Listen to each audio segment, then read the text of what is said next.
नमस्कार. माझं नाव समीक्षा स्वप्नील खोत. मी एका रिअल इस्टेट कंपनीमध्ये मोठ्या हुद्द्यावर कार्यरत आहे. माझं गाव देवगड. भंडारी समाज महासंघ आयोजित नवदुर्गा या कार्यक्रमामध्ये मी तुम्हा सर्वांचे मनापासून स्वागत करते. आज नवरात्रीची दुसरी माळ. आजचा रंग आहे पांढरा. पांढऱ्या रंगाबद्दल बोलायचं झालं तर पांढरा रंग हा निरागसता, प्रामाणिकता आणि शांततेचे प्रतीक आहे. तर याच प्रामाणिकते आणि निरागसतेचा धागा पकडून आपण आजच्या कार्यक्रमाला सुरुवात करूया. चला तर मग आपण भेटूया आपल्या आजच्या पाहुणीला. आपली आजची पाहुणी आहे अनुश्री भाटकर. अनुश्री ही प्रसिद्ध फिटनेस ट्रेनर आहे. अनुश्री, तू तुझ्याबद्दल आपल्या प्रेक्षकांना थोडी माहिती देशील का? नमस्कार, मी Anushree Bhatkar, fitness expert, founder of Witty fitness. सर्वप्रथम सर्व महिलांना नवरात्री दिनांच्या हार्दिक शुभेच्छा. विटी फिटनेस हे क्षेत्र गेल्या 7 वर्षापासून रन करत आहे. या क्षेत्रामध्ये मी बराच अभ्यास केला आहे. योगशास्त्र इन डिप्लोमा, झुंबा प्रशिक्षक, तसेच न्यूट्रिशन अँड डायटिशियनचं ट्रेनिंग घेतलं आहे.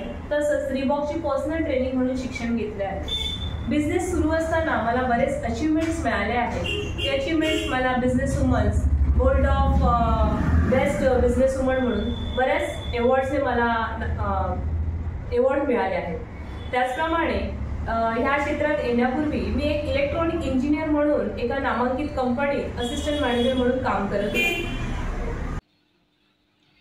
अनुश्री, फिटनेस ट्रेनर हे क्षेत्र खूप कमी मुलं करिअर म्हणून निवडतात. तर तू आम्हाला प्लीज हे सांगशील का की तू हेच प्रोफेशन म्हणून का सिलेक्ट केलंस आणि ह्याच्यामध्ये किती स्कोप आहे? मी इलेक्ट्रॉनिक इंजिनियर म्हणून एका नामांकित कंपनीत नोकरी करत होती. एक असिस्टंट मॅनेजर म्हणून ह्या प्रोफाईल असल्यामुळे माझ्याकडे खूप जबाबदाऱ्या होत्या. पण ह्या नोकरीमुळे मला माझं कुटुंब आणि नोकरी ह्या गोष्टी बॅलन्स होत नव्हत्या. त्यामुळे मी एका डिसिजनला मला एक निर्णय घ्यावा लागला आणि त्या निर्णयानंतर मी ठरवलं की नोकरी सोडायची. नोकरी सोडल्यानंतर मी फिटनेस क्षेत्राचा बराच अभ्यास केला आणि त्यानंतर मी विटी फिटनेस क्षेत्र सुरू केलं. त्यामुळे काय झालं की माझं फिटनेस क्षेत्र प्लस माझं कुटुंब, मला माझ्या मुलीला वेळ देता येत होता. ज्या वेळेला मी नोकरी करत होती त्यावेळेला नोकरी करताना मला तितका वेळ देता येत होता. पण ज्या वेळेला मी विटी फिटनेस सुरू केलं, बिझनेस आणि फॅमिली आणि कुटुंब मला खूप चांगल्या प्रकारे बॅलन्स करता आलं.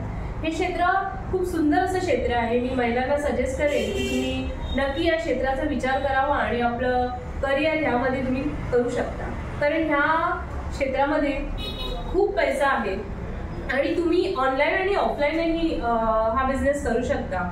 ऑनलाईनमध्ये yoga classes, nutrition dietitian consultant, तसेच वर्कआउटचे ऑनलाईन सेशन्स तुम्ही घेऊ शकता. पण क्षेत्र सुरू करण्यापूर्वी या क्षेत्रामध्ये खूप डीपली अभ्यास करा, खूप चांगला अभ्यास करा आणि मगच तुम्ही त्या क्षेत्रामध्ये पुढे जा. हे मी सजेशन सगळ्या महिलांना देईन. अरे वा, फारच छान माहिती दिलीस तू. मला खात्री आहे की आपल्या प्रेक्षकांना याचा नक्कीच उपयोग होईल. बरं, आता एक सांग की महिला म्हणून या क्षेत्रामध्ये प्रवेश केल्यानंतर तुला काही अडचणींना सामोरं जावं लागलं का? हा व्यवसाय ज्या वेळेला मी सुरू केला त्यावेळेला सुरुवातीला माझ्याकडे क्लायंट्स भरपूर कमी होते. पण मी गिवअप नाही केला की मला माहिती होतं की एखादा उद्योग म्हणला की तो 365 दिवस नसतो, तर तुम्हाला त्यासाठी ॲटलिस्ट 5 वर्ष द्यावी लागतं. तर तेवढे सहनशीलता तुम्हाला बिझनेसमध्ये, उद्योगामध्ये ठेवायला हवी. तर जनरली काय होतं की एखादा व्यवसाय सुरू केला की 1 वर्ष 2 वर्ष म्हटलं की लोक लगेच गिवअप करतात. तर तसं न करता तुम्ही त्या गोष्टीला वेळ द्या. 5 वर्ष तरी निदान कमीत कमी द्या. नक्कीच त्या व्यवसायामध्ये यश मिळतं. हे माझा पर्सनल अनुभव आहे. तसं पण आजकाल मुली एवढ्या स्मार्ट झाल्या आहेत की त्यांनी कुठल्या पण क्षेत्रात प्रवेश केला तरी त्या सगळ्या संकटांना सामोऱ्या जाऊन आपले ध्येय साध्य करतातच. आता मला हे जाणून घ्यायचं आहे की या क्षेत्रामध्ये प्रवेश केल्यानंतर तुला तुझ्या घरच्यांकडून किती पाठिंबा मिळाला किंवा त्यांच्याकडून किती प्रोत्साहन मिळालं किंवा त्यांच्याकडून काही अडचणींना सामोरं जावं लागलं का? जेव्हा मी माझी नोकरी सोडली आणि मला ही कल्पना आली की आपण एखादं फिटनेस सेंटर ओपन करूया, त्यावेळेला माझ्या घरामध्ये प्रत्येकाने नाही म्हणून सांगितलं. त्याचं कारण की मराठी माणूस हा बिझनेस आणि उद्योग करू शकत नाही. ही आपल्या मराठी माणसांची वृत्ती आहे की आपण बिझनेस नाही करू शकत. पण मी माझ्या मतावर ठाम असल्यामुळे मी निर्णय घेतलेला की आता तर नोकरी नाहीच करायची, आता बिझनेसच करायचा. त्यावेळेला मी या क्षेत्रात खूप अभ्यास केला आणि ज्या वेळेला मी सेंटर एखादं कोणताही उद्योग सुरू करायचा म्हटला की पहिली गोष्ट लागते ते भांडवल आणि दुसरी गोष्ट लागते ती म्हणजे जागा. तर भांडवल द्यायला बऱ्याच माझ्या कुटुंबाने मला नाही म्हणाले. त्यावेळेला मी माझे सर्व दागिने मॉर्गेज ठेवून हा व्यवसाय सुरू केला. आणि त्याच्यानंतर दुसरी मोठी गोष्ट म्हणजे की तुम्हाला तुमच्या क्षेत्रासाठी जागा जी लागते ती जागा मला एकटीने शोधावी लागली. की तुम्हाला ते जे एजंट्स असतात त्यांच्यासोबत जायचं आहे आणि प्रत्येक ठिकाणी तुम्हाला तुमची जागा शोधायची आहे. तर मला खूप त्या गोष्टीसाठी प्रॉब्लेम आले, पण मी त्या ठिकाणी गिवअप नाही केलं, नाही म्हणाले नाही. आणि बऱ्याच ठिकाणी जागा बघून एकटी महिला असल्यामुळे मी घाबरली नाही, पण मी बऱ्याच जागा बघितल्या, त्यातून एक फायनल जागा सिलेक्ट करून मी माझा व्यवसाय सुरू केला. अगदी खरं आहे. आपल्या कुटुंबाचा पाठिंबा असणं हे खूप महत्त्वाचं असतं आणि आपल्याला आपल्या कुटुंबाचा पाठिंबा मिळाला की आपण हवे ते अचीवमेंट करू शकतो. आता आपल्या महिला वर्गासाठी एखादा मुलाचा सल्ला देऊ शकशील का, म्हणजे जेणेकरून त्या सुद्धा आपल्या करिअर ऑब्जेक्ट्समध्ये यशस्वी होतील? या ठिकाणी मी सर्व महिलांना सांगेन की फिटनेस हे क्षेत्र फक्त पुरुषांसाठी नाही तर महिलांसाठी तेवढंच महत्त्वाचं आहे. आपण जेवढं कुटुंबांसाठी वेळ देतो, आपल्या मुलांसाठी वेळ देतो, तेवढंच वेळ हा स्वतःला द्या. कळलं? खूप छान मुलाचा सल्ला दिलास. मला खात्री आहे की आपला महिला वर्ग या सल्ल्याचा नक्की उपयोग करून घेतील. आणि मला अजून एक विचारायचं आहे की आपण ज्या पण क्षेत्रामध्ये प्रवेश करतो त्या क्षेत्रामध्ये आपला एखादा प्रेरणास्थान किंवा एखादा आयडल असतं. तर तुझं कोण प्रेरणास्थान किंवा तुझा कोण आयडल आहे या फिटनेस क्षेत्रामधला? माझं प्रेरणास्थान माझी आई आहे. ती मला खूप सपोर्ट करते, नेहमीच सगळ्या गोष्टीने मला मोटिवेट करते आणि प्रत्येक वेळी माझ्या पाठीमागे खंबीरपणे उभी राहते. तिच्यामुळे या सगळ्या गोष्टी मला शक्य झाल्या आहेत आणि तिने मला खूप या बिझनेससाठी सपोर्ट केला आहे आणि खूप छान मार्गदर्शन केलं.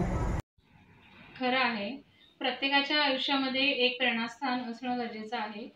आपल्या आयुष्यामध्ये प्रेरणास्थान असेल तर आपण आपले ध्येय गाठण्यासाठी मोटिवेट होतो. आता मला हे जाणून घ्यायचं आहे की भंडारी समाज महासंघातर्फे जे समाजोपयोगी कार्य राबवलं जातं त्याच्याबद्दल तुझं काय मत आहे?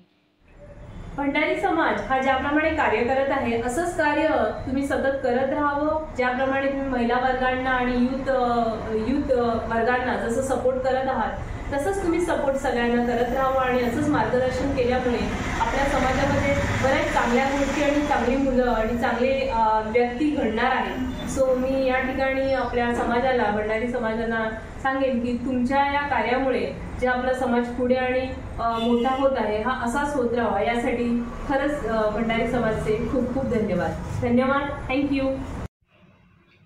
खरंच भंडारी समाज महासंघ खूप मोलाचं कार्य करीत आहेत आणि तू आजच्या या नवदुर्गा कार्यक्रमामध्ये उपस्थित राहून मुलाची माहिती दिल्याबद्दल तुझे मनपूर्वक आभार आणि रसिक प्रेक्षकांचे पण मनपूर्वक आभार.